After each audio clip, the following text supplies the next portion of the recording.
আসসালামু আলাইকুম ভিউয়ার্স। এই দেখুন পেঁপে গাছের ডান্ডা কিসের জন্য কাটবেন, আর আমি কিসের জন্য ডান্ডা কাটতে দিছি। প্রতিটা পেঁপে গাছের ডান্ডা কাটলে অনেক উপকার আছে। বর্তমানে বৃষ্টি, ঝড়, অনেক বাতাস, এই বাতাস যদি পেঁপে গাছের লাগে অনেক গাছ লড়ে, কাইতেই পড়ে, শিকড় ছিঁড়ে যায়, গাছ ভাঙ্গে যায়। আপনার পেঁপে গাছের ডান্ডা কাটলে গোড়ায় রোদ্দুর পড়ে, এই রোদ্দুরে তাড়াতাড়ি মাটি শুকাইয়ে যায়, গোড়া পচন হয় না। এই ডান্ডা কাটলে আপনার পেঁপে তাড়াতাড়ি বড় হইয়া যায়, পোকামাকড় কম থাকে। এই জন্য আপনারা এই পেঁপে গাছের ডান্ডা কাটবেন। আমি দেখেন এই প্রতিটা পেঁপে গাছের ডান্ডা কাটতে দিছি। আর গোড়ায় অনেক রোদ্দুর পড়ে, গোড়ায় রোদ্দুর পড়লে আপনার গোড়া পচবে না। দেখেন প্রতিটা গাছের ডান্ডা আমি কাটতে দিছি। গাছগুলো অনেক সুন্দর চিনায়, অনেক পরিষ্কার হয়ে গেছে। আগে ঝোপালো ছিল, গোড়া ছিল অন্ধকার, মাটি শুকাইতো না, সূর্যের আলো পড়তো না এই পেঁপে গাছের গোড়ায়। আর এখন দেখুন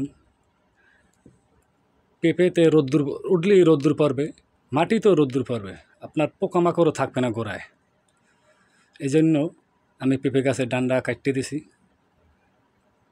ওই দেখুন প্রতিটা পেঁপে গাছে পরিষ্কার, শুধু আগা দিয়ে কয়েকটা ডান্ডা রয়েছে।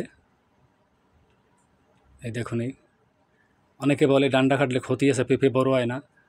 এটা সম্পূর্ণ মিথ্যা কথা।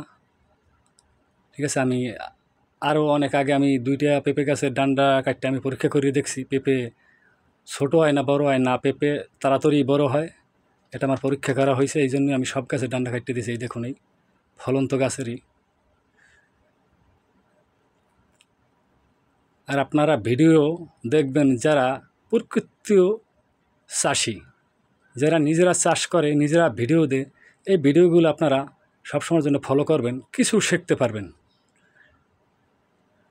আর যারা অনেকে আছে ইউটিউবে কাজ করে, পরের কৃষি নিয়ে প্রতিবেদন করে বিভিন্ন রকমের মিথ্যা বানোয়াট কথা বলে আমাদের কৃষকদের বিভ্রান্ত করে, বিভিন্ন রকমের উপদেশ দেয়, কিন্তু এই কথা মানলে অনেক ক্ষতি হয়ে যায় গাছের। এটার জন্য আপনারা সব সময় সতর্ক থাকবেন। কেউ কিছু যদি না জানেন, আপনারা দেখবেন কে অরিজিনাল কৃষক, সেই ভিডিওগুলো আপনারা সবসময়ের জন্য ফলো করবেন, ভালো হবে। আর একবারই চাষি হওয়া যায় না।